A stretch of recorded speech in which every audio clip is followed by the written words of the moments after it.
ഞാൻ ധന്യയിലേക്ക് കൂടി വരാം. ധന്യ, ഇന്ന് രണ്ട് പ്രധാനപ്പെട്ട സംഭവ വികാസങ്ങൾ. അതിലൊന്ന്, ചലച്ചിത്ര അക്കാദമി ചെയർമാൻ സ്ഥാനം രഞ്ജിത്ത് രാജിവെച്ചു. നമ്മൾ നേരത്തെ അതിനെക്കുറിച്ച് സംസാരിച്ചു.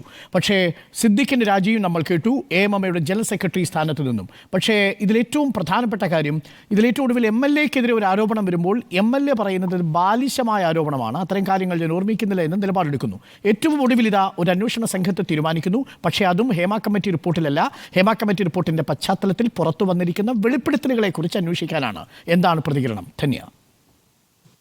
ഈ മുകേഷിനെതിരെ ആരോപണമായി വന്ന ടെസ് ജോസഫിനോട് ഞാൻ പല വർഷങ്ങൾ മുമ്പ് സംസാരിച്ചതാണ്. അവരെ ഞാൻ ഇന്റർവ്യൂ അന്ന് ചെയ്തതാണ് 2018. ഇന്നും ഞാൻ സംസാരിച്ചിരുന്നു. പക്ഷെ ഇന്ന് അവർ അതിനെക്കുറിച്ച് വീണ്ടും ഒന്നും പറഞ്ഞില്ല. ആ ഒരു സംഭവത്തെ കുറിച്ച് പറയുന്നതിന് എനിക്ക് രണ്ട് കാര്യം പറയാനുണ്ട്.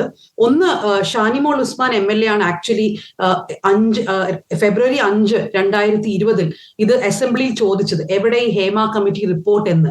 ആ ഒരു ക്വസ്റ്റ്യന്റെ ബേസിസിലാണ് ഗവൺമെന്റ് പിന്നീട് ജസ്റ്റിസ് ഹേമയോട് ചോദിച്ച് ജസ്റ്റിസ് ഹേമ ഫെബ്രുവരി 19 ഒരു കത്ത് അയച്ചത്, കോൺഫിഡൻഷ്യാലിറ്റി മെയിൻറ്റെയിൻ ചെയ്യണം, പക്ഷെ സുപ്രീം കോടതി ഗൈഡ് ലൈൻസ് അനുസരിച്ച് റിപ്പോർട്ടിനെ കുറിച്ച് തീരുമാനിക്കാം എന്ന് പറഞ്ഞു. അപ്പോൾ MLA ഷാനിമോൾ ഉസ്മാൻ ആക്ച്വലി ഒരു കൈയുണ്ട് ഈ റിപ്പോർട്ട് പുറത്തു വരുന്നതിൽ. ഫസ്റ്റ് ടൈം അസംബ്ലിയിൽ ചോദിച്ചത് അവരാണ്. അത് നമ്മളിവിടെ റെക്കോർഡ് ചെയ്തേ പറ്റൂ.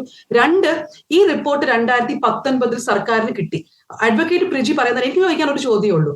ഇത്രയും കാലമായി സർക്കാരിന്റെ കയ്യിൽ ഈ റിപ്പോർട്ട് ഉണ്ടായിരുന്നു. ഈ റിപ്പോർട്ടിൽ സംസാരിച്ച പല സ്ത്രീകളും, അതായത് പഴയ കാര്യങ്ങളൊന്നുമല്ല, 2014 ശേഷം നടന്ന സെക്ഷൽ അസോൾട്ടുകളെ കുറിച്ച് പോലും സംസാരിച്ചിട്ടുണ്ട്.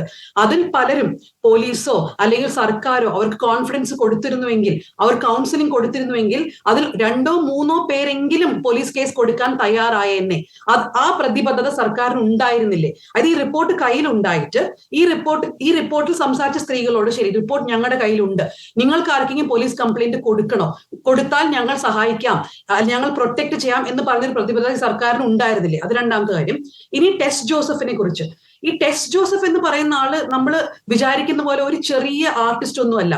ടെസ് മീരാമാരുടെ നെയിം സേക്ക് എന്ന ഫിലിമിന്റെ കാസ്റ്റിംഗ് ഡയറക്ടറാണ്. ലൈഫ് ഓഫ് പൈ, ലയൺ എന്ന് പറഞ്ഞ ഹോളിവുഡ് ഫിലിംസിന്റെ കാസ്റ്റിംഗ് ഡയറക്ടറാണ്. അതായത് ഏതോ ഒരു ചെറിയ ഒരു അംഗം, സിനിമയിലെ ഒരു അംഗം എന്നെ കുറിച്ച് പറഞ്ഞു എന്ന രീതിയിലുള്ള ഒരു അലിഗേഷൻ അല്ല. ഇവർ വളരെ എസ്റ്റാബ്ലിഷ്ഡ് ആയിട്ടുള്ള ഒരു കാസ്റ്റിംഗ് ഡയറക്ടറാണ്. ടെസ് ഇത് പല വർഷം മുമ്പ് പറഞ്ഞൊരു കാര്യമാണ്. അന്ന് ഞാൻ ടെസ്സിനോട് ചോദിച്ചിരുന്നു എന്താണ് സംഭവിച്ചത്. അവരുടെ മുറി മാറ്റി, അതായത് മുകേഷ് താമസിച്ച മുറിയുടെ അടുത്തേക്ക് അവരുടെ മുറി മാറ്റി. അത് കണ്ട് അവർ ഭയന്ന്, അന്ന് അവരുടെ ബോസ് ആയിരുന്ന ഡെറിക് ഓബ്രയൻ, അതായത് ഈ ഒരു ടോക്ക് ഷോ, ഇതൊരു ക്വിസ് ഷോ ആയിരുന്നല്ലോ, ഡെറിക് ഓബ്രയൻ അവർ അദ്ദേഹത്തെ വിളിച്ച് ഉടൻ തന്നെ ഡെറിക് അവരൊരു ഫ്ലൈറ്റിൽ കയറ്റി തിരിച്ചയച്ചു എന്നാണ് ടെസ് അന്ന് പറഞ്ഞത്. ആ മൊഴിയിൽ ടെസ് ഒരിക്കലും മാറിയിട്ടില്ല. അന്നും മുകേഷ് പറഞ്ഞു എനിക്ക് ഇയാളെ ഓർമ്മയില്ല എന്ന്, ഇന്നും മുകേഷ് അത് തന്നെയാണ് പറയുന്നത്. പക്ഷെ ഇതെല്ലാം എന്തോ ബാലിശമായി പറയുന്നതോ അല്ലെങ്കിൽ ആർക്കും അറിയാത്ത സ്ത്രീകളോ അല്ലെങ്കിൽ എസ്റ്റാബ്ലിഷ്ഡ് അല്ലാത്ത ഏത് സ്ത്രീ പറഞ്ഞാലും നമ്മളത് കേൾക്കേണ്ടത് തന്നെയാണ്. പക്ഷെ പ്രത്യേകിച്ച് ബാലിശം എന്നൊരു വാക്ക് ഉപയോഗിച്ച് ടെസ്സിനെ പോലെ എസ്റ്റാബ്ലിഷ്ഡ് ആയിട്ടുള്ള ആർട്ടിസ്റ്റുകളെ ഇങ്ങനെ തള്ളി പറയാൻ പറ്റില്ല.